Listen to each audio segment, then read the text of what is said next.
জাহিদুল ইসলাম পারভেজের এই ঘটনাকে কেন্দ্র করে ছাত্রদল একটি পরিকল্পিত বিভ্রান্তিমূলক প্রচারণা শুরু করেছে।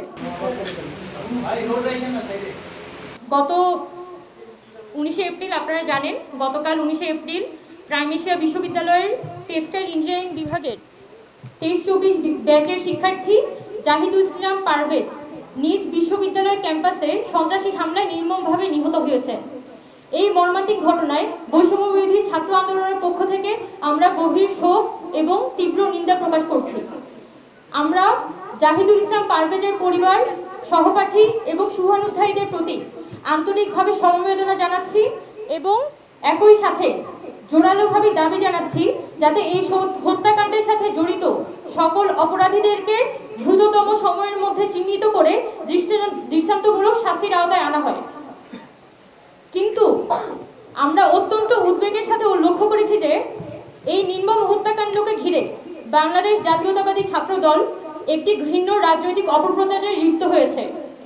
হত্যার প্রকৃত কারণ, প্রকৃত অপরাধী এবং ক্যাম্পাস সহিংসতা ছড়ানোর পেছনে বাস্তব চিত্রকে আড়াল করে তারা ঘটনার রাজনৈতিক ব্যবচ্ছেদে বেশি মনোযোগী হয়েছে।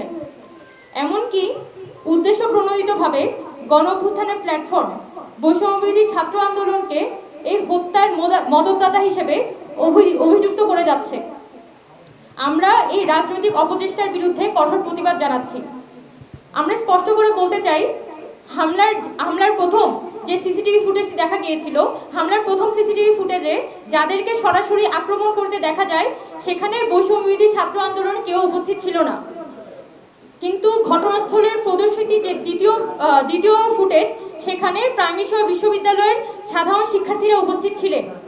সেই সাধারণ শিক্ষার্থীদের মধ্যে বৈষম্যবিরোধী ছাত্র আন্দোলনের বনানী থানা কমিটির সাথে যুক্ত এবং প্রাইম এশিয়া বিশ্ববিদ্যালয়ের ফার্মাসি ডিপার্টমেন্টের স্টুডেন্ট হৃদয় মিয়াজি এবং একই বিশ্ববিদ্যালয়ের শিক্ষার্থী এবং বৈষম্যবিরোধী ছাত্র আন্দোলনের আরেকজন সদস্য, যিনি ঘটনাক্রমে বিশ্ববিদ্যালয় ইংরেজি বিভাগের 231 ব্যাচের শিক্ষার্থী সোভান নিয়াজ তুষার, তিনিও উপস্থিত ছিলেন। একই সাথে ওই ঘটনাস্থলে ছাত্রদল কর্মী তাওহিদ এবং প্রাইম এশিয়া বিশ্ববিদ্যালয়ের ছাত্রদলের প্রেসিডেন্ট প্রার্থী ইমতিয়াজ জাহিদ এবং আরও কিছু সাধারণ শিক্ষার্থীও উপস্থিত ছিলেন।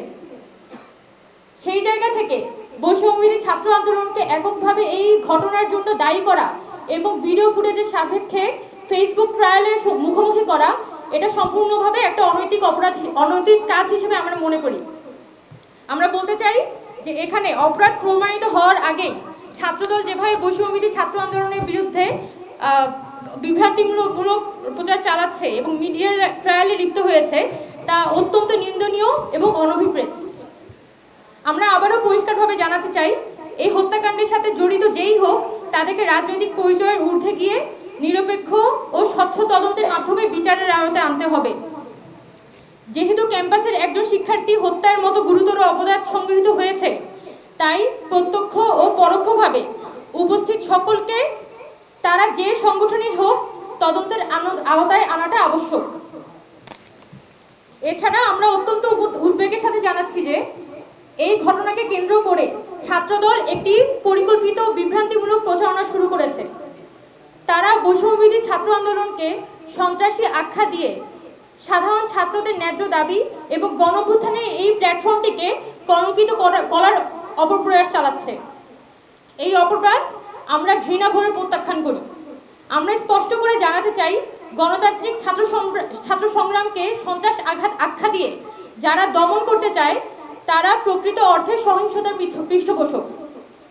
এই হত্যাকাণ্ডের প্রকৃত অপরাধীদের চিহ্নিত করে বিচার করতে হবে এবং একই সাথে এটাও নিশ্চিত করতে হবে যেন এই নিরীহ শিক্ষার্থীদের রাজনৈতিক প্রতিহিংসা বা মিডিয়া ট্রায়ালের শিকার হতে না হয়। আমরা আমাদের জায়গা থেকে এটা দাবি করি যে এই ঘটনার, এই যে হত্যাকাণ্ড হয়েছে জাহিদুল ইসলাম পারভেজের, সেই হত্যাকাণ্ডের একটি স্বচ্ছ, নিরপেক্ষ এবং প্রমাণ ভিত্তিক একটি তদন্ত হোক এবং যেখানে কোনোভাবেই কোনো রাজনৈতিক চাপ বা প্রভাব খাটানো যাবে না। এই হত্যাকাণ্ডের প্রসঙ্গ ধরে আমরা একটি মৌলিক প্রশ্ন উত্থাপন করতে চাই যে আমাদের ক্যাম্পাসগুলোর আসলে নিরাপত্তা কোথায়? এসব প্রশ্নের উত্তর তো আসলে ইন্টারিম গভর্নমেন্টকে দিতে হবে। যে একটা গণঅভ্যুত্থান পরবর্তী সময়ে আমাদের একটা বিশ্ববিদ্যালয়ের সামনে কিভাবে করে সেই বিশ্ববিদ্যালয়ের শিক্ষার্থীকে কুপিয়ে মারা যায়। এবং আমরা এসব প্রশ্নের উত্তর খোঁজার জন্য যেমন মাঠে ছিলাম, এখনো পর্যন্ত আমরা মাঠে আছি এবং আগামীতেও থাকবো।